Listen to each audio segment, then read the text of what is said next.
Operation Midnight Hammer by the B-2 Spirit is a masterclass in the art of war.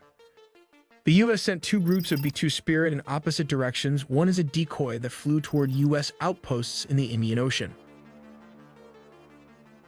while the main strike package appeared to head east toward Iran. All of this to strike the heavily fortified Fordo nuclear enrichment bunker.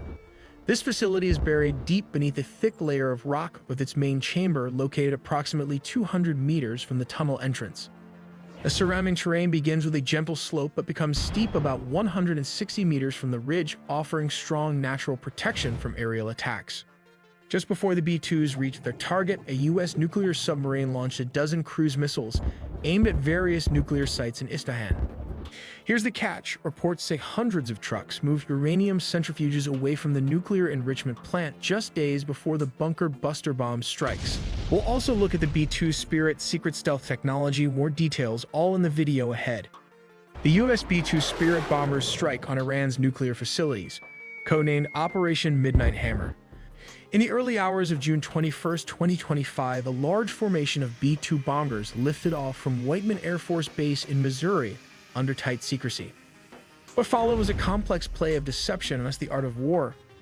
Immediately after takeoff, the strike package split into two separate groups. One group, serving as a decoy, flew westward over the Pacific, heading toward well-known U.S. outposts like Anderson Air Force Base in Guam or possibly Diego Garcia in the Indian Ocean. Meanwhile, the main attack group, consisting of 7 B-2 bombers armed with massive ordnance penetrator MOP bunker-busting bombs, flew eastward toward Iran. This move was designed to confuse the global flight trackers, news outlets, and even Iranian intelligence, drawing attention away from the real strike. Their mission: to strike Iran's most fortified nuclear sites at Fordo, Natanz, and Isfahan. The main force embarked on a grueling 18-hour mission, part of a nearly 37-hour round-trip journey spanning thousands of miles. To keep them airborne, the operation relied on a series of precisely timed mid-air refueling by KC-135 Stratotankers. These refueling missions, conducted in international airspace, were critical to the success of the operation. Just a small comparison, this aircraft fuel reserve can fill up 2,000 SUV truck. All this considering it can carry 20,000 gallons or 75,000 liters of fuel. Moving further back, there is another section of the fuel tank. These fuel tanks were specifically designed to penetrate deep into Russian territory, about 6,900 miles, which is around 11,000 kilometers. Furthermore, it can travel double that distance deep into enemy lines while avoiding radar detection, thanks to this rotary air refueling system that extends all the way out, as shown here. This maximizes its range to 12,000 miles with the Boeing KC-135 Stratotanker and allows it to remain airborne for 44 hours. That is almost 2 days in the air, which is a remarkable engineering feat. The bombers cross into the Middle East via routes over Lebanon, Syria, and Iraq, though it remains unclear whether these nations have been notified. As the B-2s approached Iranian airspace, the mission entered its most critical phase. U.S. forces unleashed a range of electronic warfare tactics and decoys. Fast-moving aircraft and jamming systems were deployed ahead of the bombers, designed to confuse and blind Iranian radar and missile defenses. At the same time, U.S. fighter jets and surveillance aircraft conducted sweeps to detect any potential threats, whether from the air or from surface-to-air missile batteries. Thanks to their stealth capabilities and carefully coordinated flight profiles, the B-2s went unnoticed. This is the Fordo nuclear facility, one of the most heavily fortified and deeply buried sites in Iran's nuclear program. But what exactly makes it so difficult to destroy? Fordo is protected by a complex network of defenses, including 6 tunnel entrances leading into its underground uranium enrichment facility. The most critical parts of the site, specifically the enrichment infrastructure, are buried deep inside a tunnel approximately 200 meters long, carved directly into the side of a mountain. The main enrichment chamber is believed to sit directly beneath the mountain ridgeline, hidden under a massive layer of rock. From the tunnel entrance to the chamber, the distance spans roughly 200 meters. The terrain itself adds another layer of defense. It starts off with a gentle slope near the tunnel entrances, but becomes significantly steeper about 160 meters from the ridge, providing natural protection from overhead strikes. And here's where it becomes even more challenging. If the enrichment chamber sits at the same elevation as the tunnel entrances, It's shielded by approximately 40 meters of solid rock when approached from narrow vertical angles, around 25 degrees. A bomb dropped directly from above or even at a 40-degree off-axis angle, as would be typical for a high-altitude strike from a subsonic B-2 bomber, would need to break through up to 40 meters of dense mountain rock to reach its target. To overcome this, the U.S. deployed 6 B-2 Spirit bombers, each armed with GBU-57 massive ordnance penetrators, deep-penetrating bunker buster bombs designed for hardened targets like Fordo. These strikes targeted the mountain ridge directly above the tunnel network and underground enrichment halls, aiming to penetrate the fortified layers and disrupt Iran's nuclear operations. The B-2s also targeted at least 6 of the known tunnel entrances leading into the facility. Post-strike satellite imagery, along with assessments from weapons experts, confirmed that at least 3 of the 4 main entrances sustained significant damage. Large craters were visible near these access points, indicating a direct hit and probable disruption to the facility's internal infrastructure. Roughly an hour before the B-2s crossed into Iranian airspace, a U.S. Navy submarine launched over 30 cruise missiles targeting the Isfahan nuclear site. A simultaneous attack from sea and air created chaos and stretched Iranian defenses thin, adding another layer of confusion to an already overwhelming assault. At around 6:40 p.m. Eastern Time, 2:10 a.m. in Iran, the lead B-2 bomber released 2 massive ordnance penetrators over the Fordo nuclear facility. Over the next 25 minutes, 14 MOP bombs were dropped across Fordo and Natanz, tearing into the reinforced underground complexes. Almost simultaneously, the cruise missiles struck Isfahan with devastating precision. With their mission complete, the B-2s turned back and exited Iranian airspace just as silently as they had arrived. Let's look at how the B-2 Spirit avoid radar. Unlike normal planes that use rudders and elevators to steer, the B-2 has no vertical stabilizers. This is because any vertical structure would reflect radar waves, which is why they had to design it without vertical stabilizer or rudder at the rear. Instead, they use this technique of split drag rudders to provide directional stability and control in a flying wing aircraft. But there is a catch. As opposed to conventional rudders, the control efficiency of split drag rudders is typically low for small deflection angles. That is why the B-2 Spirit turns very slowly compared to other military planes. Each split rudder consists of 2 separate panels that swing out vertically in opposite directions. When the left split rudder opens, it produces drag and causes the B-2 Spirit to yaw to the left in the direction of the open split rudder. The same effect occurs with the opposing right side split rudder. This is what happens inside the cockpit. When the pilot pushes the left rudder pedal, the left split rudder opens, causing the aircraft to yaw to the left. Similarly, when the pilot pushes the right rudder pedal, the right split rudder opens, causing the aircraft to yaw to the right. The B-2 Spirit composite can be divided into several parts. Here, we find that all the edges are made of fiberglass epoxy to reflect radar, while the largest part of the wing is primarily made of graphite epoxy. Interestingly, the crew station assembly is made up of aluminum. At the base, since these areas have to withstand a lot of heat from the engine, they are made of titanium, a super strong, expensive material. Finally, we have fiberglass polyamide, a stealthy material able to withstand heat. This is what it looks like with all the labeling and segments assigned to it to give you a better picture. Let's take a look at the $1 billion radar paint technology, which is still classified, but here's what we know from aviation experts. It involves the use of radar-absorbing material, also called RAM. RAM is a polymer-based material applied to the surface of stealth military aircraft, like the F-22 Raptor and F-35 Lightning II. Moving to the belly of the beast and opening the bomb bay door is this weapon adapter suspension, which makes this bomber formidable. While the B-2 Spirit might look small, it can fit around 80 numbers of Mark 82 bombs weighing 500 pounds. Yes, all these 80 weapons can fit inside this weapon adapter, totaling around 40,000 pounds, which is approximately 18,000 kilograms of free-fall gravity weapon system.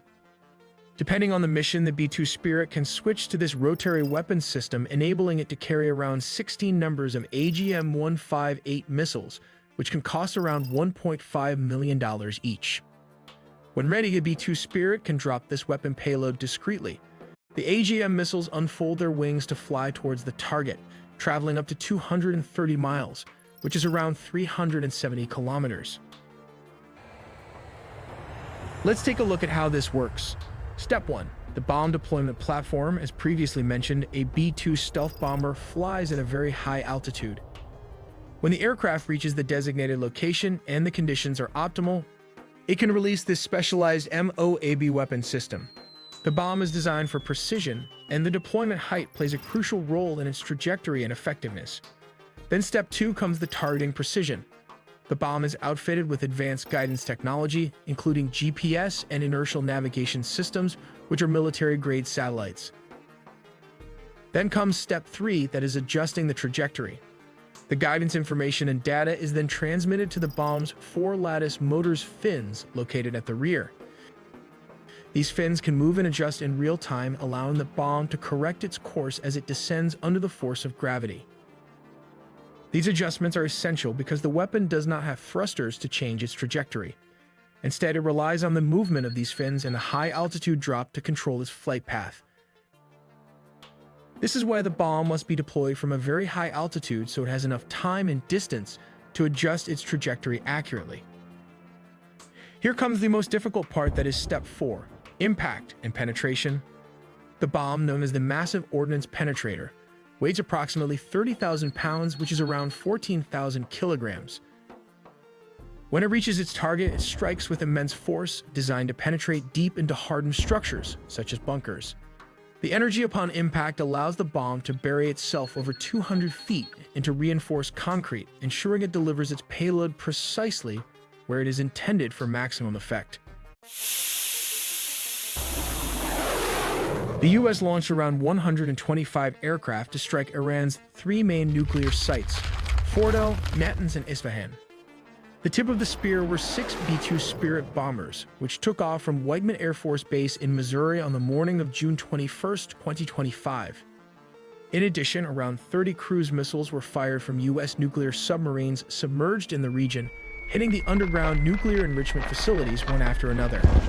It might sound straightforward, but it's far from simple.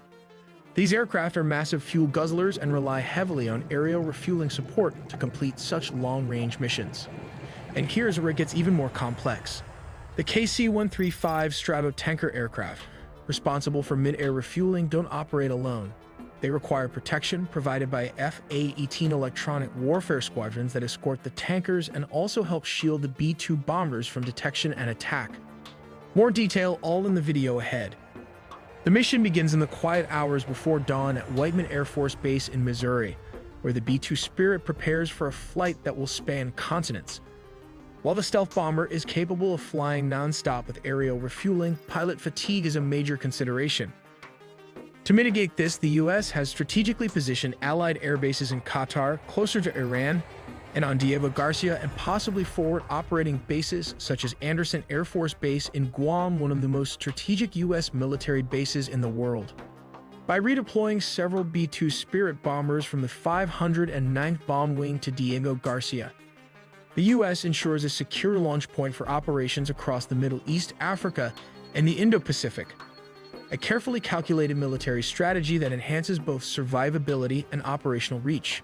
But they were also escorted by aircraft carriers and submarines. Across the Arabian Sea, F-A-18 Super Hornets and EA-18G Growler launch from the decks of US carriers, their roles already defined. Some will clear a path through Iran's air defenses, while others will guard the tankers that keep the entire operation airborne. The KC-135 Stratotankers, laden with fuel, loiter in friendly airspace over Saudi Arabia, their crews aware that their unglamorous task could mean the difference between triumph and catastrophe. As the B-2s lift off, their jagged silhouettes blend into the night sky.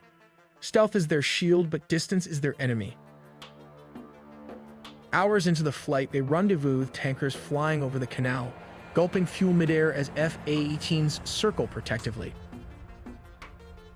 The Growlers emit a cacophony of electronic noise, masking the strike group's movements.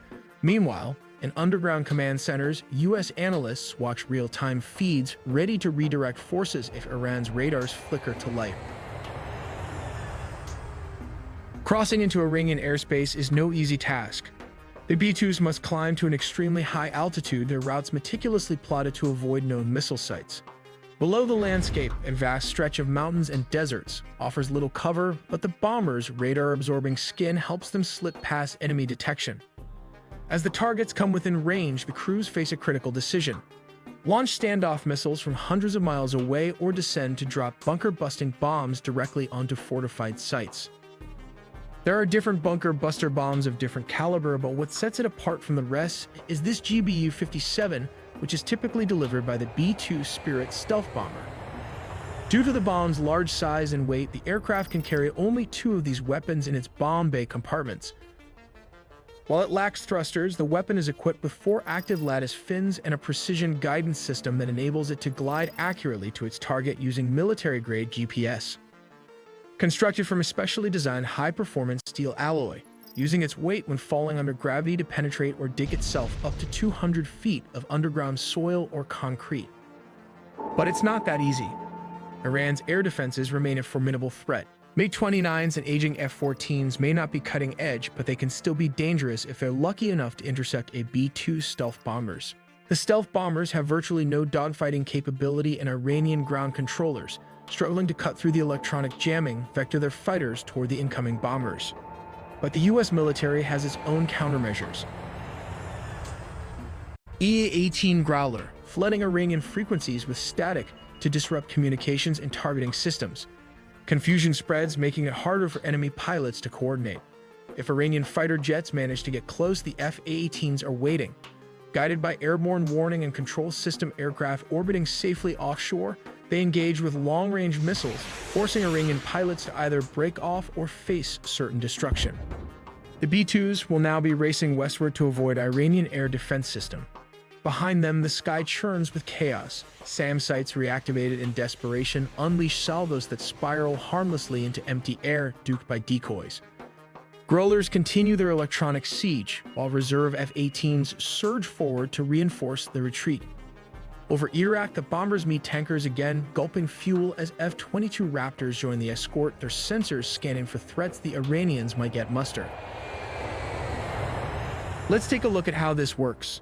Step 1. The bomb deployment platform. As previously mentioned, a B-2 stealth bomber flies at a very high altitude. When the aircraft reaches the designated location and the conditions are optimal, it releases the weapon. The bomb is designed for precision, and the deployment height plays a crucial role in its trajectory and effectiveness. Then Step 2 comes the targeting precision. The bomb is outfitted with advanced guidance technology, including GPS and inertial navigation systems, which are military-grade satellites. Then comes Step 3, that is adjusting the trajectory. The guidance information and data is then transmitted to the bomb's 4 lattice motors fins located at the rear. These fins can move and adjust in real time, allowing the bomb to correct its course as it descends under the force of gravity. These adjustments are essential because the weapon does not have thrusters to change its trajectory. Instead, it relies on the movement of these fins and a high-altitude drop to control its flight path. This is why the bomb must be deployed from a very high altitude, so it has enough time and distance to adjust its trajectory accurately. Here comes the most difficult part, that is Step 4, impact and penetration. The bomb, known as the Massive Ordnance Penetrator, weighs approximately 30,000 pounds, which is around 14,000 kilograms. When it reaches its target, it strikes with immense force, designed to penetrate deep into hardened structures, such as bunkers. The energy upon impact allows the bomb to bury itself over 200 feet into reinforced concrete, ensuring it delivers its payload precisely where it is intended for maximum effect. Finally, Step 5 involves the tricky part of arming the weapon. It was installed with 2 SDB fuses. Double fuses are required as a backup. The first is for G-sensing and the second is the time delay fuse. Why the redesign was necessary, it was to ensure that the bomb could strike facilities buried beneath significant layers of hardened material. For this reason, the fuses are placed at the rear of the bomb to prevent them from being damaged. Once the time delay or the G-sensing fuse reaches its destination, it can blow up, creating a mini earthquake that can bury bunkers and 20-story buildings inside them. Let's take a look at why Israel has been bombarding Iran's nuclear sites since June 13, 2025, yet has failed to penetrate them and why the US had to bring in B-2 Spirit bombers to take out these heavily fortified bunkers. These nuclear facilities aren't just hidden, they're buried under layers of reinforced concrete and soil designed specifically to withstand most conventional attacks. Israel has been using its own bunker buster bombs, but they were only able to destroy the ventilation shafts. These weapons have not been able to fully penetrate Iran's most fortified underground nuclear sites. The aim is to chip away at the defenses layer by layer. This is where the B-2 Spirit comes and flies close to the target, open the bomb bay door, and drop the 30,000 bunker buster weapon without any interference from Iranian air defense system. Capable of deeper penetration, the outcome might have been more decisive, possibly damaging or even destroying the underground uranium enrichment facilities in one go. As stated, the US wants primary goal is to cripple Iran's nuclear program by hitting its most critical enrichment sites, specifically Fordo, Natanz, and Isfahan. Take Natanz, for example. This facility includes 6 above-ground buildings and 3 underground structures, 2 of which are large enough to hold 50,000 centrifuges, according to the Nuclear Threat Initiative. For this site, the U.S. Navy submarines launched 30 cruise and land attack missiles targeting this nuclear facilities, which didn't require deep penetration. When ready to launch, it will open of the hatch and the protective seal will break open. High-pressure air is pumped into the tube, and these are used to eject the cruise missile. The tip of the missile breaks the water's surface. The rocket boosters fire and propel the missile into its path. Boosters fall off as soon as the missile is out of the water. The main engine of the cruise missile will engage, and then it will automatically open its wing, just like the animation shown here. This is the results of the cruise missile damage at the top of the ventilation nuclear enrichment plant. They went far beyond surface damage, knocking out power on the lower levels where the centrifuges are housed. The above-ground section of the pilot fuel enrichment plant was also destroyed. Now consider Fordo. Unlike Natanz, Fordo is located deep underground and protected by extensive fortifications. Israel targeted it with advanced bunker-busting munitions, but the results were far less conclusive. Their bombs struggled to break through the dense shielding. This is where the US comes in and dropped around 12 GBU-57 on these sites. As you can see, it can punch around 200 feet underground, which is around a 20-story tall building. This means it can penetrate Fordo nuclear site. Required for deep penetration. This heavy, compact design enables it to break through over 200 feet of reinforced concrete, destroying Fordo nuclear enrichment facility.